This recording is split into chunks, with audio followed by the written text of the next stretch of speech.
So there's this Minecraft roleplay series called Robbie's World, and on the surface it looks like exactly what you would expect. Animatronics, pizzeria, chaotic friend groups, wars, betrayal, all the classic oddities clone stuff.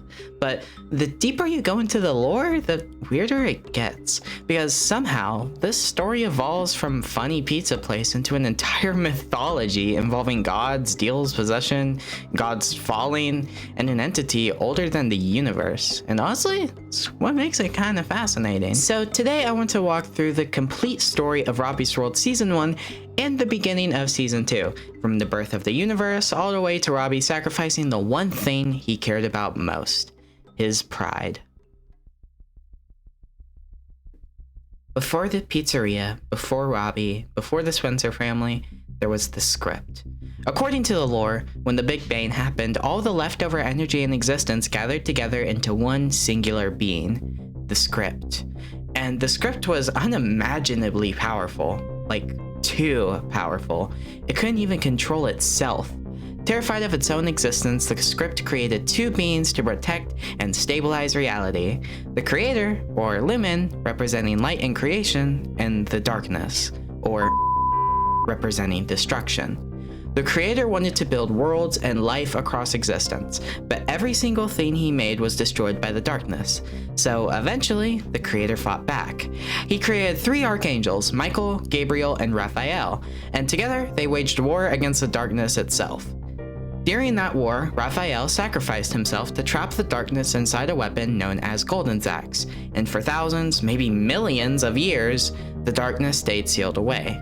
With destruction finally contained, the creator was free to create whatever he wanted. So basically, the foundation of all existence in Robbie's World starts with a sibling fight, and eventually, that imbalance reaches Earth. In 1952, a kid named Ryder Spencer is born. Years later, when Ryder is only 17, he and his uncle Dash found a company called Robbie's Pizza Incorporated. Together, they opened Robbie's Pizza Palace. Ryder is the engineer, the robotics genius behind the animatronics. Dash handles the business side. But Dash also discovers something horrifying. He learns how to bring back dead people as ghosts. He revives Ryder's uncle, Kat, and Kat warns him that the timeline itself is completely in danger.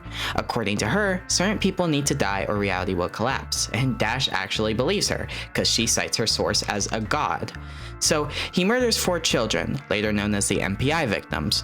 Those souls go on to possess animatronics like Daisy, Sharky, Retro, and Bonnie. Meanwhile, Ryder learns ghosts are real after encounters with his dead family members, but instead of fearing this power, he weaponizes it. He uses his brother's ghost abilities to murder rival business owners. One of those victims is William Afton. Yeah, that William Afton. After Afton dies, his business partner Henry Emily breaks into the pizzeria for revenge, but gets caught, and while trying to escape, Dash runs him over. Which somehow isn't the craziest thing in the story, because on May 3rd, 1970, Dash murders Ryder himself inside the back room of Robbie's Pizza Palace. And that death changes everything. In 1972, an animatronic named Robbie wakes up on stage with no memories, but secretly, Robbie is possessed by Ryder Spencer. At first, this series feels almost grounded compared to what comes later. Robbie meets Bonnie, Sharky, Lilbit, Puppet, and the other animatronics while trying to understand who he is, but eventually he discovers something hidden away in parts and services. An old iron axe. Golden's axe. The same weapon that trapped the darkness at the beginning of existence. And not long after that, Robbie encounters Dash, who's been secretly sneaking around the pizzeria. After a confrontation outside, Dash detonates a mysterious container. Inside it is the script itself, the literal core energy of existence. Dash steals it and teleports away using a stasis chamber. And that single event basically breaks reality, because the creator finally reveals his existence openly to Earth, but he mistakenly believes Plush Fox stole the script instead of Dash, because they had copies. So naturally, this escalates into an all-out war between the creator and the animatronics, which is such an insane sense I still can't believe is real lore that I wrote. During this conflict, the creator removes Robbie's soul for like 30 minutes, and without the soul, Robbie becomes reckless and emotionally detached. That carelessness leads to one catastrophic mistake. Robbie accidentally shatters Golden's axe, releasing the darkness for the first time in ages. At the same time, Henry Emily returns under a new identity, Mr. H, and he forms a group called the Villains, because apparently this universe needed another antagonist. Eventually, the creator discovers Dash was the real thief all along, so he kills him by punching a hole through his stomach. And then, furious with Robbie, he banishes him to a void dimension known as the Silence. Robbie spends what feels like 40 years there trapped alone, where he meets Grayson, the son of two demigods named Andre and Maddie.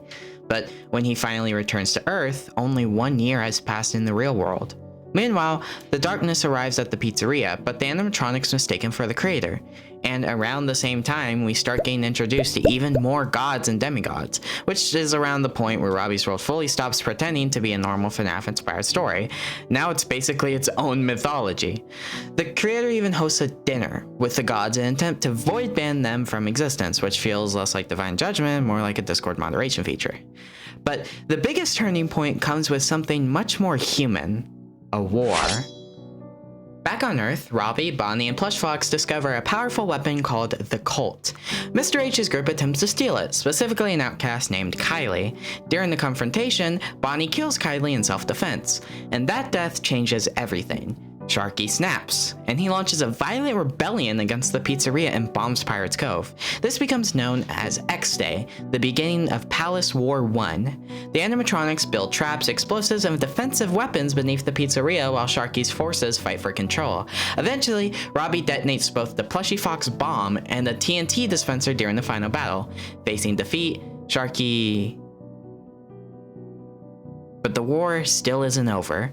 Cobell, Sharky's second-in-command, continues fighting until the Allies finally retake Pirates Cove and force a surrender after the Battle of Tunnels. And for a moment, it feels like maybe things can calm down. But in Robbie's world, peace literally never lasts. A few months later, Robbie develops a plan to kill the creator once and for all. And this is where the timeline gets a little weird. The group builds a time machine and travels back to the day Dash died, even though it's technically an alternate past universe, but whatever. Their goal is simple: steal the script before Dash can use it, but things go horribly wrong. Robbie disguises himself as the creator in an attempt to trick Dash into handing over the script.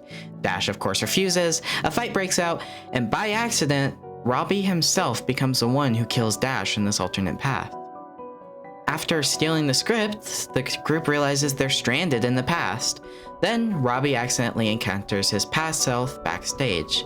And at this exact moment, that universe ends. Robbie is thrown into a black void where he sees a television labeled Robbie's World displaying his entire life. Yes, we're reaching this levels of meta. The creator shatters his soul, the darkness appears and burns his body, giving him a darker red look. And when the group finally returns home, they discover that their time travel accidentally put an older version of the creator into the timeline. So naturally, Robbie murders him, cold-blooded, no hesitation. And at this point, Robbie's no longer really a hero. He's becoming something far more dangerous. Eventually, a new threat emerges, Shadow Glitch, a fusion between the darkness and Andre, the god of Millerism. But how did we get here? Well, shortly before the Void Ban incident, the creator captured a kid named Grayson from the Silence World, which you may recognize as the person Robbie met in the Silence during his time there. The creator puts Grayson in a weird cage thing. Eventually, he breaks out and runs away. At that same time, the darkness shows up to the demigod's lair looking for the creator. The demigods fight back, and the darkness kills them one by one. Andre attempts to fight, but the darkness captures him and fuses with him to create Shadow Glitch. Shadow Glitch eventually finds and kills Grayson and Viper. Anyways, back to the main story. Shadow Glitch challenges Robbie to a duel to the death, and Robbie loses. Straight up, he just dies. But then, Jeremy, the demigod of vengeance, who was one of the very few to escape the darkness's massacre, revives him, because death in this universe is basically a temporary inconvenience. Robbie returns stronger, retaliates, and the Shadow Glitch disappears. Inside a random world, Shadow Glitch splits. The darkness and Andre are now independent people again. Andre and the darkness fight. Andre, with the help of Maddie, the goddess of fate, incapacitate the darkness, reducing him to a weird fungi sludge. By now, Robbie's personality has noticeably changed. He's more paranoid, more aggressive, more obsessed with control. And Season 1 slowly transforms into the story of somebody being exactly what they once hated. A little while later, Sharky returns and argues that Robbie controlling the entire pizzeria is wrong. Instead of fighting, they decide to hold an election, which is probably the most normal political process this universe has seen. But everything collapses when Robbie secretly has an affair with Daisy despite dating Lolbit. Robbie confesses to the affair in a book, Sharky leaks it to the entire pizzeria, and suddenly everybody turns against Robbie. Then Ballora is discovered dead. It's revealed Sharky murdered her and sold her corpse to Puppet for experiments, which somehow it becomes almost secondary news compared to the affair drama. Even after all this chaos, Robbie still wins the election. Sharky completely loses control and attacks the pizzeria before fleeing. And from here, the story heads directly towards catastrophe. On February 7th, 1975, the creator murders Plushfox, and for Robbie, that's the breaking point. He decides the creator has to die. Now, permanently. Robbie traps him inside a void pit, using copper to weaken him. Then he burns the Spencer family possession objects, severing the family's attachment to physical items. Inside Robbie's mind, Ryder's spirit wounds Dash's spirit, giving him more power. Meanwhile, the creator invades Robbie's consciousness itself. And this final battle becomes less physical and more psychological. The creator detonates the entire pizzeria, severely damaging Ryder's soul, but Ryder survives, regenerates, and fights back, until finally, the creator dies. Just like that. And Robbie becomes the new god. But it doesn't feel victorious. The pizzeria is destroyed, everybody believes Robbie died, his friends scatter across different universes except for a few, and Robbie gives one final message before shutting down the TV show itself. End of Season 1. 2 years later, the pizzeria has been rebuilt by Robbie, Daisy, and every other person who stayed. Then suddenly, Bonnie and several animatronics arrive through a portal from Sister Location, and they bring devastating news. Puppet is dead. Although in true Robbie's World fashion, that eventually stops mattering because people keep returning from death anyways. Sharky launches another rebellion. Bonnie's nearly killed, gets revived by some weird white chicken. Plushfox gets revived, but something feels wrong. The creator returns under the name Kristoff and now works at McDonald's, which is probably the funniest lore reveal in the entire series. Meanwhile, Dash escapes Robbie's mind and revives William Afton, because of course he does. Eventually, Plushfox manipulates Robbie into believing the creator is secretly plotting against him, and Robbie begins spiraling harder than ever. He becomes obsessed with preventing tragedy at any cost, even if it means manipulation, even if it means violence, even if it means becoming a tyrant. By the end of this arc, Robbie sacrifices all of his godlike powers just to save Daisy's life. And honestly, that might be the most important moment in this entire story. Because underneath all the gods, wars, and cosmic insanity, Robbie's world is really about one thing. A person desperately trying to control a universe that keeps falling apart around them. And every time Robbie gains more power, he loses more of himself. What makes Robbie's World interesting isn't just how absurd the lore becomes, it's how committed it is to the chaos. The series constantly escalates, from haunted animatronics to political wars to literal battles between gods. And somehow, through all of that, it still keeps coming back to personal relationships, guilt, revenge, grief, and identity. It feels like someone took FNAF lore, internet roleplay culture, and mythology, multiverse fiction, and pure improvisation, and fused them together into one giant cosmic soap opera. And honestly, it's kind of beautiful. And the series is still ongoing. You can check out episodes on the Robbie's World YouTube channel right now, which is crazy. This story is still developing, so go check it out. I covered most things in this video, but there's a lot I didn't cover that you can go see for yourself if you watch the series. So go check it out, and you might like it. But that's all for me today, so I hope you enjoyed. If you want more videos like this, then leave a comment down below, like, and go check out the channel. And goodbye.